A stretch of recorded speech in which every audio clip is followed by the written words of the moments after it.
Oh, you little baby sweetie, you're so cute. What are we gonna do about you? The phone's ringing. Of course, it's Aunt Karen.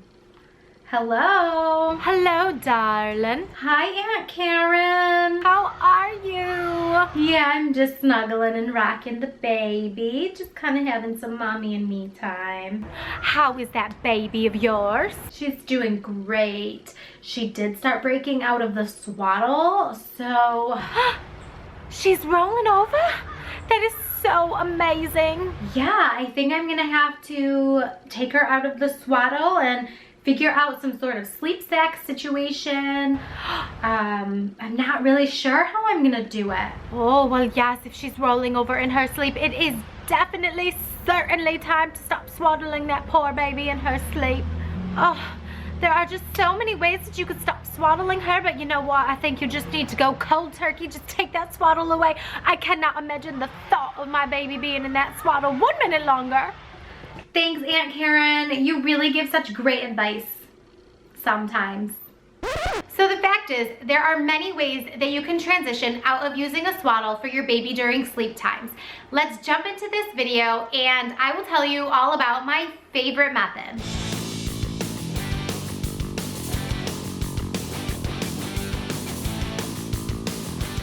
Hey guys, I'm Missy, your pediatric sleep consultant and potty training coach. If you're interested in these videos, make sure you subscribe to my channel and click the bell so you get notified every time I put out a new video. I love sharing tips and tricks on sleep training and potty training, so make sure you stick around to get all the juicy, goody details.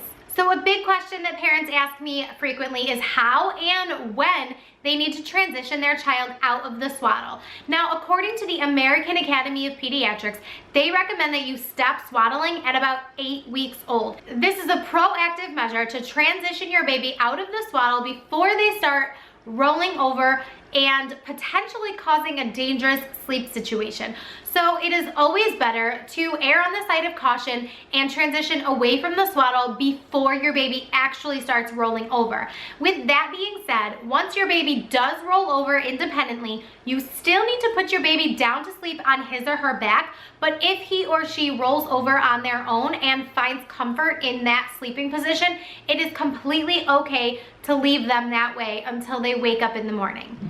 So a little bit more about swaddling. When your baby is in the wound, it is a tight and confined environment, and they are really used to being kind of all swaddled up like a little baby burrito, and that is why we like to swaddle babies when they come out of the womb. It makes for a comfortable and familiar environment for your child to sleep in. Swaddling also helps with the Moro reflex, which is the startle reflex when your baby is sleeping and they startle themselves awake.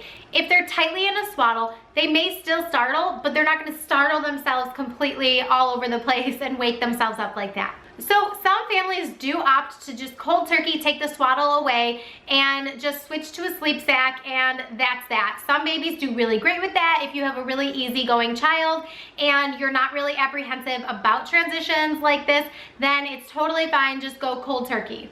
Now, other families would prefer to have a more gradual approach to ditching the swaddle, and I'm going to tell you my favorite 4-step transition swaddle process. So off the bat, I'm going to encourage you to continue using the same swaddle that you have been using since birth so that your child is familiar with the feeling of the same swaddle that they've been using. But what I want you to do on night 1 is to take one arm out of the swaddle and keep the rest of your baby swaddled up and just have that one arm free for 2 to 3 nights. So then on night 3, you're going to put that arm back in, but take the other arm out and let that arm stay out for 2 to 3 nights.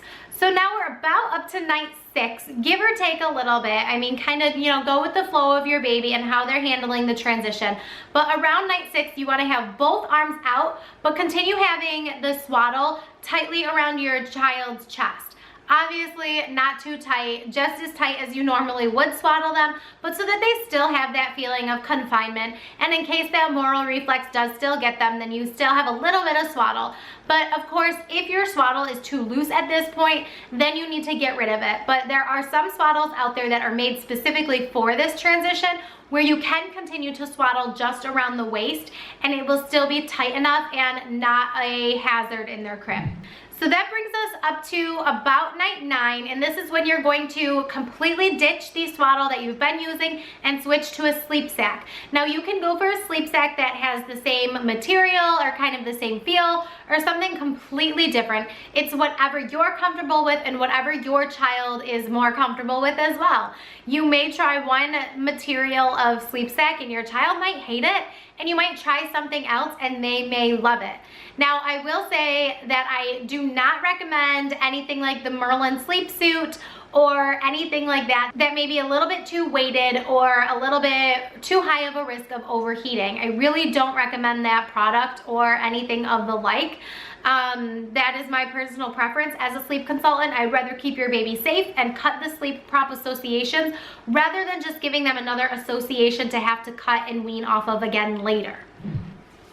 So with all of that being said, I wanted to talk about little baby Winston, who when he was about 2 months old, so around that 8-week mark, he started getting one arm out of his swaddle pretty consistently, and the parents knew that it was time to start making the transition and getting him out of the swaddle and into a safe sleep sack. So what Winston's parents ended up doing was buying the Love to Dream transitional sleep sack so that he could have one arm out at a time and then the other arm out at another time. And this sleep sack is designed for making this swaddle to sleep sack transition.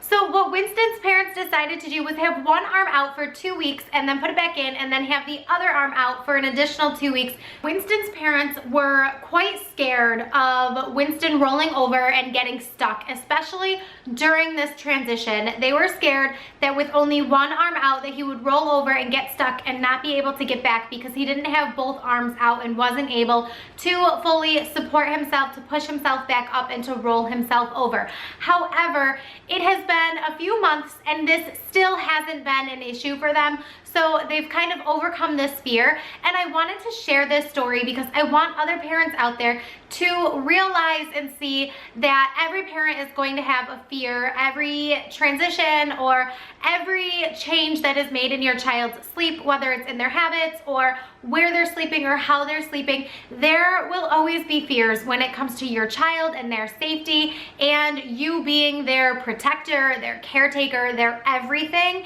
And the transition from swaddle to sleep sack, it is one of the biggest first transitions that your child is going to make, and it's okay to be scared about this. It's okay to have fears about it, and it's okay to talk about it. A lot of parents are going through the same struggles, so it's okay to share these struggles with other families because more than likely they're also going through this at the same time as you. So this is what the mom had to say once both arms were out. It may not have gone completely according to plan, but it panned out and it worked out in the long run. She says that one night I could not get the transition arm flap to zip back on, gave up, and let him sleep without either arm in the swaddle, aka both arms were free. And it was amazing. He slept longer that night and has been sleeping pretty much 8 to 10:30 p.m., having a feeding, and then going back to sleep from 11 p.m. to 6 a.m. ever since. We're talking 5-month-old baby. This transition happened 2 months ago, 3 months ago, and he's been sleeping like a champ ever since. So for the parents who say, yes, my child sleeps great with the swaddle, I'm terrified to take the swaddle away because I don't want to fix what's not broken because they're sleeping so great with the swaddle, I don't want to take them out. But really it is a safety precaution where you really have to stop swaddling them at a certain point when you think they're getting close to rolling over. Look at baby Winston and how he is sleeping amazingly wonderful.